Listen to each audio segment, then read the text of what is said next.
nama aku Timothy Agatha Sinaga. Aku dari jurusan Teknologi Pangan tahun 2019 Universitas Diponegoro. Nah, di video kali ini aku bakal melakukan uji ranking, di mana sampel yang aku gunakan adalah 5 merek susu coklat yang sudah cukup terkenal di Indonesia. Nah, mungkin banyak nih teman-teman yang belum tahu apa sih itu uji ranking. Uji ranking ini merupakan uji yang dilakukan untuk mengetahui perbedaan intensitas dari suatu set sampel, di mana panelis diminta untuk mengurutkan dari skala 1 sampai 5 baik secara menaik ataupun menurun. Di sini aku udah nyiapin kode sampel untuk setiap merek susu yang berbeda dengan 3 angka acak. Untuk form penilaian yang masih kosong dapat dilihat di sini. Dan untuk form yang sudah terisi akan aku tunjukin ketika pengujian selesai. Nah, di depan aku udah ada 5 gelas kaca yang masing-masing udah diisi dengan 5 merek susu yang berbeda. Nah, tiap gelas ini udah diberi kode sampel acak, jadi aku nggak tahu gelas yang ini mereknya apa dan begitu seterusnya. Jadi, semoga penilaian ini dapat bersifat objektif. Nah, sekarang aku juga udah siapin form penilaian aku di sini sama pulpen. Dan untuk form yang telah terisi nanti aku akan liatin setelah penilaian berakhir. Nah, parameter yang pertama yang mau aku uji adalah aroma susu.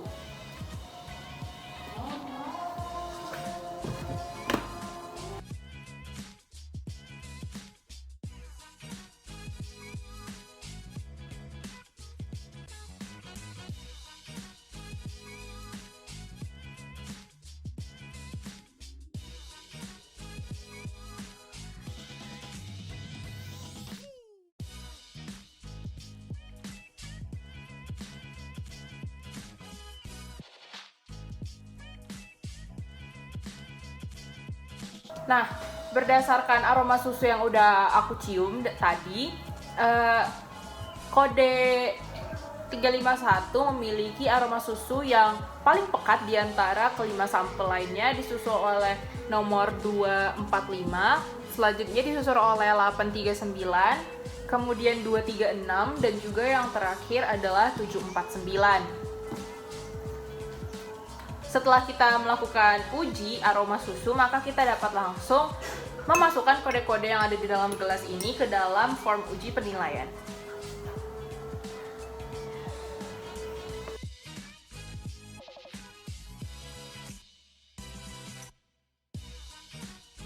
Nah, bau khas susu ini diakibatkan oleh adanya senyawa yang memiliki aroma yang spesifik dan sebagian besar bersifat volatil sehingga dapat bereaksi dengan syaraf penciuman manusia. Nah, aroma coklat pada susu diakibatkan oleh adanya komponen senyawa yang bersifat volatil di dalam biji kakao seperti aldehid, keton, dan juga senyawa karbonil. Nah, adanya panas saat proses penyengeraian biji kakao mengakibatkan senyawa-senyawa pembentuk cita rasa dari biji kakao ini bereaksi satu sama lain di dalam reaksi Maillard sehingga menghasilkan komponen yang mudah menguap dan memiliki aroma khas coklat. Nah, selanjutnya kita akan menguji warna dari kelima sampel yang ada di depan.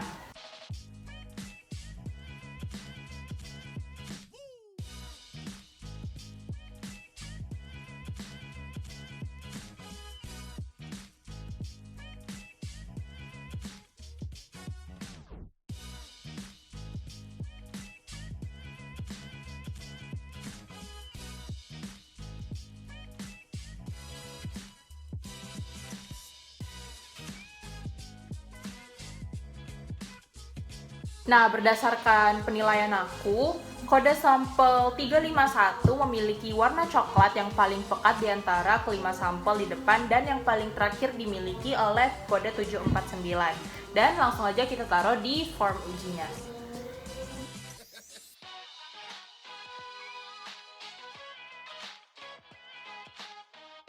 Warna coklat disebabkan oleh penambahan bubuk kakao. Warna dan rasa aroma khas bubuk kakao timbul akibat proses penyengeraian, sehingga penyengeraian sangat berpengaruh dalam pengolahan coklat. Warna coklat juga diakibatkan oleh terjadinya reaksi glikasi antara gugus amino dari protein dan gugus karbonil dari gula yang menghasilkan senyawa melanoidin atau pigmen coklat. Nah, warna coklat juga dapat diakibatkan oleh terjadinya reaksi Maillard, yaitu reaksi yang terjadi antara gula reduksi dengan asam amino sehingga mengakibatkan warna berubah dari kuning hingga menjadi coklat. Nah, reaksi Maillard ini menghasilkan pigmen yang bernama melanoidin, yang dimana pigmen melanoidin ini berwarna coklat, mengandung nitrogen, mengandung agen flavoring, dan juga mengandung senyawa volatil yang nanti dapat menjadi substansi aroma dari susu coklat ini. Dan selanjutnya kita bakal lanjut ke tingkat kemanisan dari tiap sampel yang ada di depan. Jangan lupa untuk selalu meminum air putih sebelum menguji.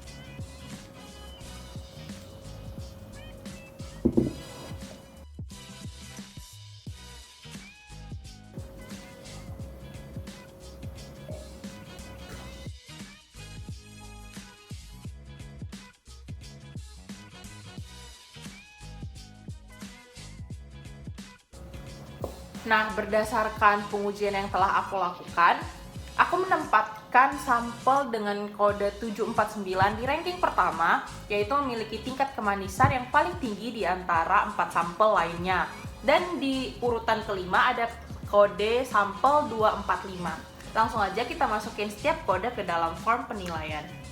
Tingkat kemanisan dari susu dipengaruhi oleh karbohidrat susu dan juga penambahan sukrosa. Karbohidrat susu paling banyak dijumpai dalam bentuk laktosa, di mana laktosa ini hanya memiliki tingkat kemanisan 1/5 dari kemanisan gula tebu. Oleh karena itu, susu murni hanya memiliki sedikit rasa manis, dan sedikit rasa manis ini kurang disukai oleh masyarakat.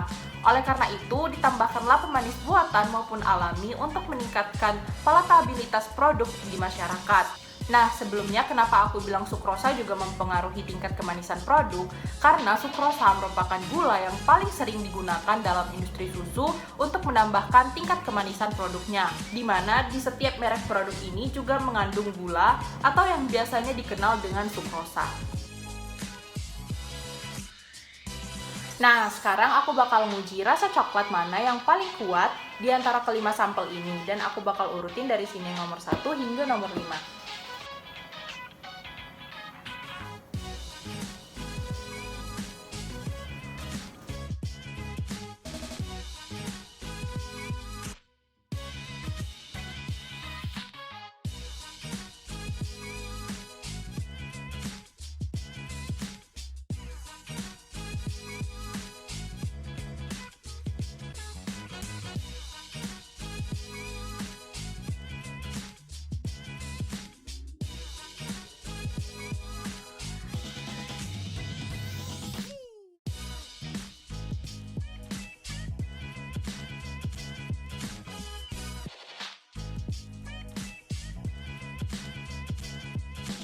Rasa khas coklat merupakan suatu perpaduan dari kombinasi yang seimbang antara rasa manis, asam, dan juga pahit, serta mengandung komponen-komponen unik yang ada di dalam coklat. Rasa coklat dipengaruhi oleh adanya senyawa polifenoil, theobromon, dan juga asam-asam organik yang terdapat di dalam biji kakao. Nah, jadi selama proses pengolahan biji kakao ini, terdapat satu proses yang namanya penyengraian. Di penyengraian ini terjadi reaksi Maillard sehingga menghasilkan senyawa-senyawa aroma dan juga menghasilkan cita rasa khas dari coklat bubuk. Nah, rasa coklat dalam susu coklat tidak hanya dipengaruhi oleh penambahan biji kakao, tapi juga dipengaruhi oleh penambahan perisa coklat, yang dimana setelah aku lihat ingredients dari setiap merek yang ada di sini itu mengandung perisa coklat tambahan. Nah, sekarang kita akan memasuki pengujian kekentalan di dalam mulut. Sebelumnya, jangan lupa untuk minum air putih untuk menetralkan lidah kita.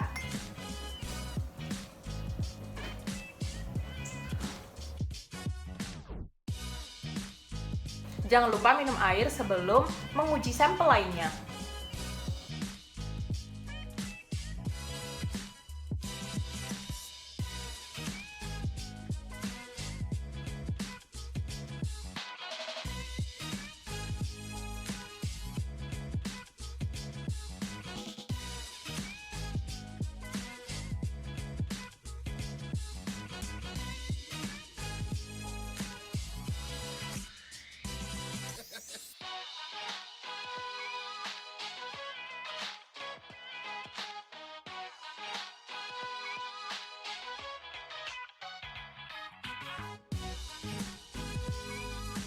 Nah, berdasarkan pengujian yang telah aku lakukan, sampel dengan nomor 749 memiliki tingkat kekentalan yang lebih tinggi dibandingkan sampel lainnya. Dan sampel dengan kode 236 memiliki kekentalan yang paling kecil di antara sampel lainnya. Langsung aja kita masukin setiap kode ini ke dalam form penilaian. Nah, kekentalan susu dipengaruhi oleh total padatan yang terlarut di dalam susu.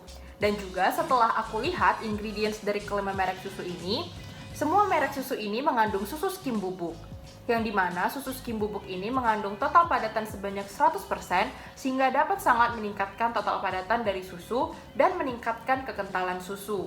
Nah, faktor apa aja sih yang mempengaruhi uji ranking ini? Yang pertama tentunya adalah sensitivitas tiap panelis yang berbeda-beda, di mana panelis yang satu belum tentu memiliki sensitivitas yang sama dengan panelis kedua.